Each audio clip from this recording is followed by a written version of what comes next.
Hi guys, I'm CJ here from Our Wonderful Property. Today we're going to take a look at a new development called Springleaf Residences. It's in Upper Thomson. In fact, it's known as Upper Thomson Parcel B GLS site. We'll explore the project details, the investment potential, as well as the nearest site in Lentor. So first up, we're just going to take a look at the project overview first. The name is called Springleaf Residences. The location is actually in Upper Thomson Road, Parcel B in District 26. The developer will be a joint venture between Google Land and Hon Leong Holdings. The tenure of the land will be 99 years leasehold. The site area is a massive 344,700 square feet, which means a GFA of approximately 861,000 square foot. In fact, the number of units will be estimated about 941 units. So Springleaf Residences is a relatively large development, in fact almost hitting 1,000 units. It is backed by two highly reputable developers such as Google Land and Hon Leong Holdings, and the project aims to provide premium homes in this location that is tranquil and near greenery. Some of the notable developments for Google Land is the integrated offices such as Google Midtown, Google Tower, as well as the notable residential projects such as in District 9, Martin Modern, Mayor Mansion, and Midtown Modern. So let's take a look at the exact location and the connectivity of this project. Springleaf Residence is strategically positioned in District 26, offering immediate access to Springleaf MRT station on the Thomson East Coast Line. Just 2 minutes walk sheltered away, drivers can also enjoy swift access via Seletar Expressway. Nature lovers will appreciate the proximity to Springleaf Nature Park and the Central Catchment Reserve. So two key things that we need to take note of in terms of the development around Springleaf Residences. One, in Nee Soon, the government actually has put up a new area called Chencharu. So in March of 2024, then Minister Desmond Lee shared about this new development of HDB estate of Nee Soon. It's right at the southwest corner of Nee Soon. It's called Chencharu. Chencharu is a new estate which will house 10,000 new homes in this area, of which 80% of this will be set aside for public housing. In fact, this will be a sizable number of houses for Singaporeans in this area. For the first BTOs that will be released in Chencharu, in fact, 1,270 units will be launched in the first wave of this new estate. And HDB will progressively release new launches in this area as the years come about. So what this means, there will be a potential supply of houses and residences in this nearby area that will feed in of Springleaf Residences. The second point is this: if you take a look at the Thomson East Coast Line, from Woodlands all the way down to the central region to the east, along this line there are only several plots of land that are not developed yet. Some examples would be for Lentor, which has recently been developed and opened up a lot more residential areas. In fact, you take a look at the areas such as Caltercourt and Marymount, these plots of land are already being readied by the government for potential new homes to be built in those areas.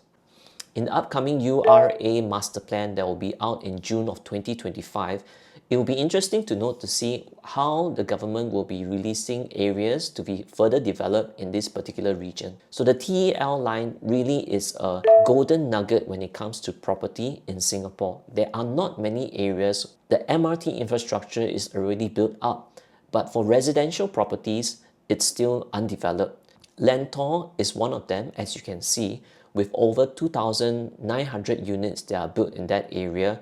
As of now, in June 2025, only about 3% of the units are still available. One of the areas that you can take a look at is, for example, in Ang Mo Kio. It's a very mature estate. If you want to have private condominiums for residents to upgrade to, actually there are less than 10 condos that are available for the residents to upgrade into. So the demand is relatively high. If you go up further, for the Lentor area, actually the uptake of the number of units is not surprising. In fact, for the MRT to be in that area before it is built was already planned beforehand for the full development to come about. And here's an extra bit for you. If we explore the further plans for URA in terms of development in the area around Springleaf Residences, there is going to be likely another huge plot of land that will be further developed. That area is called the Tagore area. So if you take a look at this map down here, region has already been changed, but right now it's already been set aside for residential development. We are not sure about the number of units and homes that will be built there, but you just look at the plot of land. It is a humongous piece of development that will be upcoming. In fact, for the Thomson East Coast Line, it is likely that there will be infrastructure that has already been put in place to service the number of residents and people that will be living in that particular area. Close example will be the Hume MRT in the downtown line. So if you're watching this channel, I would like to ask that you could like, share or subscribe this video and follow along for more property related content that I'll be producing. So Springleaf Residences will consist of 941 units, 5 towers, and in fact will have 1 conservation building within this location. So you may be asking, what conservation building is this? In fact, there will be the former Salaita Institute or the former Upper Thomson Secondary School in this plot of land for Upper Thomson Parcel B. Right in the middle of this piece of land, there will be the conservation building, as you can see down here, is demarcated by URA for the developer to integrate. Did you know that there are less than 10 developments in Singapore with conservation buildings in their estate? Springleaf Residences is actually going to be one of them. In the recent developments in Singapore, the government is slowly converting some of these buildings into commercial properties. One example will be New Baru. If you have been there over the weekend, the crowd there is massive. I love the feel, I love the layout of that place, and it really reminds me of not just the modern approach, but it's the collaboration of both the heritage, memories of being in a primary school, as well as all these new commercial shops in those areas. But for Springleaf Residences, you will have one-of-a-kind conserved building within your estate as well. For URA, one of the specific instructions for the tenant bid is to develop this conserved building within the estate. So imagine if you take a look out of your window, you would have something that is out of the ordinary, will be wonderful architecturally within your own estate. Springleaf Residence is near the central catchment area. The surrounding areas are forest vegetation. For the development, URA has asked the developer to be conscious of how they design the buildings and design in such a way whereby there's going to be a reduction of bird strikes in the buildings. Can you imagine that? So it's likely going to be very green, lots of vegetation, fully integrated in terms of how the facade is going to be together with the forest. For the forest lovers down there, as well as those that are nature lovers or animal lovers in the place, I think this is going to be something for you. So if we take a look at URA's Springleaf Precinct Summary, they have done extensive studies into how they can develop or plan for the integration of greenery, animals, conservation buildings into this area. From Upper Thomson all the way up to Mandai Road, in fact, the land has been segregated into buffer zones for the future Nee Soon Park that will be developed in this area. On the pros and cons, the pros really would be this development is a humongous development. At 300,000 square feet in terms of the land plot, is one of the largest around. There will be 5 buildings, 5 towers, so you can expect to have a lot of space, a lot of recreation, a lot of greenery that has been designed. Secondly, it will be the MRT, Springleaf MRT, that is already built there as infrastructure for you. In 2 minutes walk, I think less than 100 meters out from the location, you'll be able to walk into the MRT.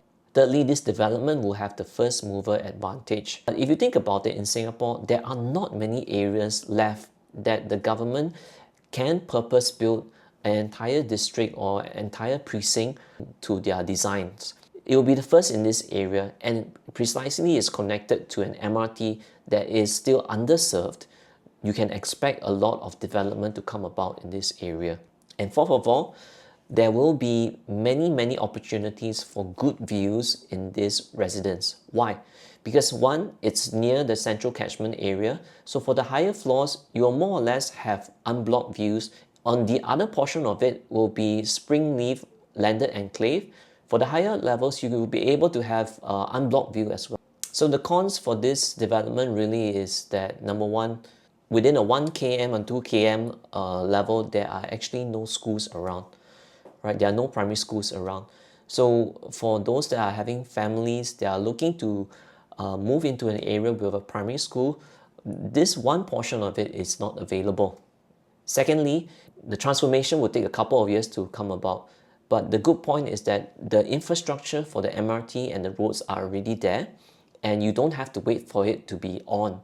It's already usable by the residents. The potential upsides after all these areas has been developed still far outweighs the waiting time.